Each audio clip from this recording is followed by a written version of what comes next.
hindi ka taga San Pedro, kung hindi ka pa nakatikim or hindi ka pa nakapunta ng Bonets Lugawan ng San Pedro Laguna. Yung lugaw po namin is goto sa arroz caldo. Ang pinagkaiba po kasi nila is yung sa arroz caldo, meron siyang dugo. Tapos sa goto is yung isaw ng baboy po. Pero meron din isaw sa arroz caldo. Yun po yung pinagkaiba ng dalawa. Yung goto is yung puti, tapos yung arroz caldo is yung dilaw.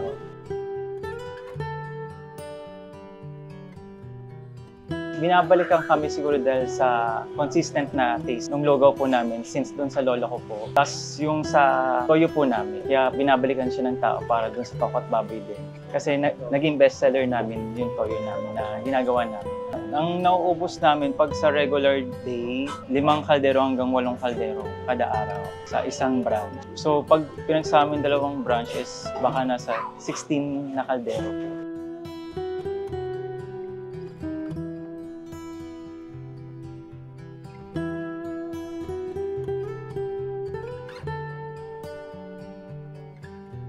Bagong bukas na branch namin, doon lang sa tabi ng palengke. Last year lang siya nagbukas. Ginawa namin medyo modern yung branch na yun para doon sa mga kabataan, para mas dumami yung customer namin kabataan.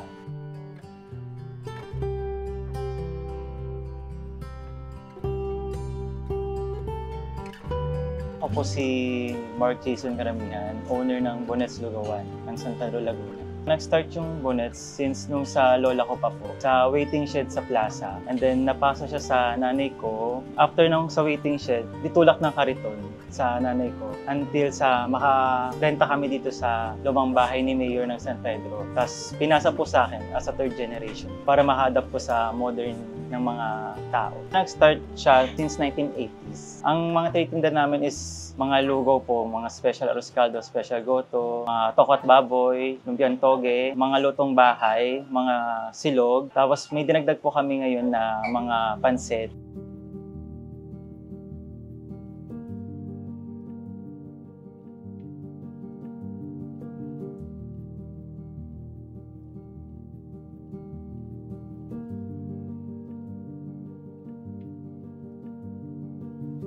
Binabalik-balikan siya ng mga suki namin. Kahit nung mga suki pa ng lola ko, tapos suki ng nanay ko, bumabalik pa rin sila kasi nga hindi nagbabago yung lasa ng lugaw namin. Iniingatan kasi namin yung mga customer namin para balikan pa rin nila kami. Parang inaalagaan namin sila. Saka mura, saka hindi namin masyadong tinataasan. Yung parang presyong lugaw yan, ganyan. Parang pasok pa rin sa masa. Yung lasa kasi ng lugaw na parang yung niluto ng nanay mo. Yung gano'n na parang nakakagaan ng loob. Parang malapit sa puso mo. Kasi pangmasa nga kasi siya.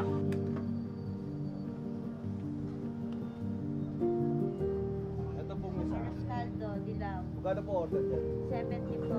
70. Ang special. Yung madalas yung naglalabas. Regular 40 pesos. Naitulong ng paglulugaw sa amin. Hindi lang sa pamilya ko, nakatulong din kami sa mga kamag-anak namin. Nabayaran namin lahat yung utang namin, yung utang na pinang-aral sa amin that time. Tapos tumutulong din kami sa mga ibang tao. Tuwing Pasko, nagbibigay kami sa mga Grab riders, sa Food Panda riders para pamasko sa kanila. Pasalamat na rin kasi sa pag-service nila sa mga customer namin. Maraming salamat po sa mga tumatangkilik ng Bonets Lugawan. Sana po sa mga hindi pa po nakakapunta, pumunta po kayo sa Bonets Lugawan.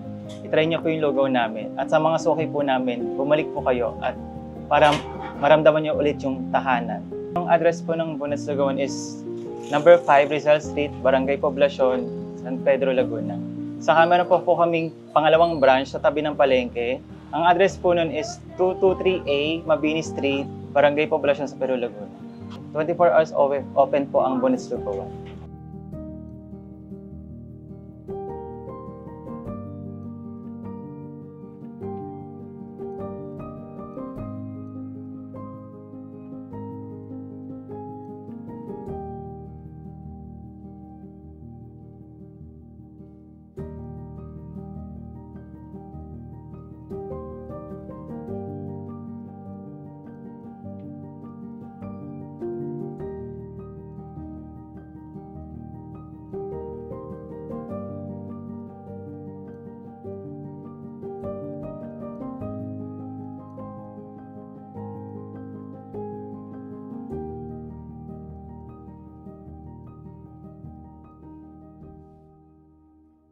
nakikita ko diyan kasi yung ano pagiging unique niya. Kakaiba kasi tapos medyo weird. Ba't mo nga naman lalagyan ng ketchup yung pancit? Yung iba sabi, di ba nagmumukhang spaghetti? Hindi naman. So parang yung lasa ng ketchup tsaka dun sa lasa ng pancit gisado, nagko-complement sila sa bawat isa. Yung iba naglalagay pa nga ng kalamansi iba-iba rin kasi talaga yung gusto ng tao. It so happened lang na nakagisnan na dito sa San Pedro yung pansitan na to.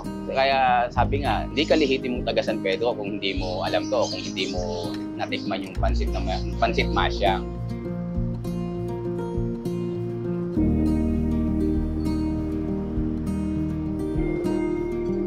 Yung pansit kasi, isa rin kasi dyan yung pansit na hindi siya tuyo. Hindi siya tuyo pag kinain nyo, medyo madulas siya, kaya malambot. Tapos yung lasa ng mga panimpla, huli mo talaga kasi hindi siya dry Tapos lalagyan mo siya ng ketchup. Yung sabi nga, parang nagpo-complement yung lasa nila sa isa't isa. Hindi ko ma-describe kung paano yung masarap na sinasabi. Kasi ako, nakasanayan ko na bata pa ako pansit. Basta alam ko, unique, kakaiba, masarap, may magsasabi, gano'n.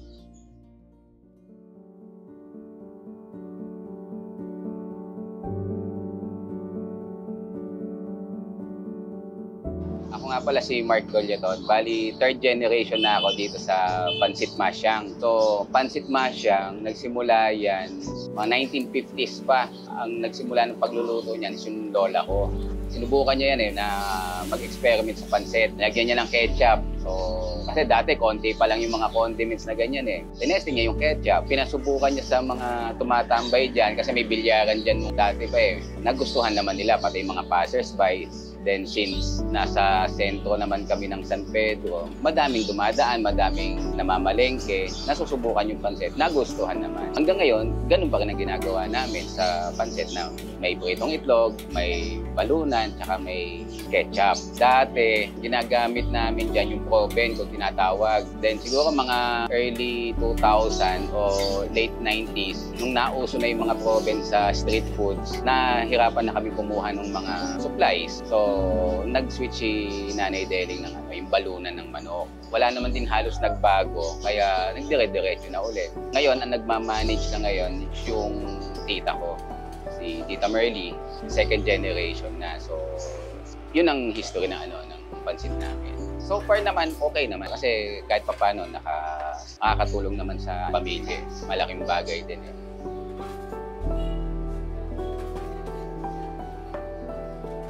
Sir, magkano po yung order ng pancit na may ketchup? Special tip. Apo. Thank you po. Order po ako ng tatlo. Tatlo.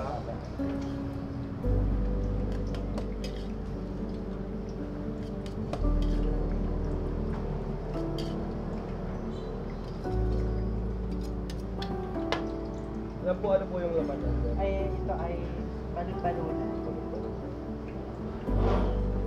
Talaga natin ketchup.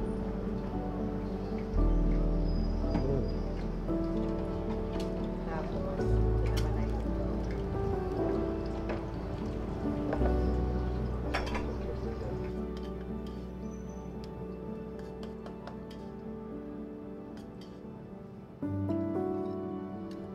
Maraming salamat nga po pala sa mga tumangkilik, tumatangkilik at sa mga tatangkilik pa ng Pansit Masyang ng San Pedro, Laguna.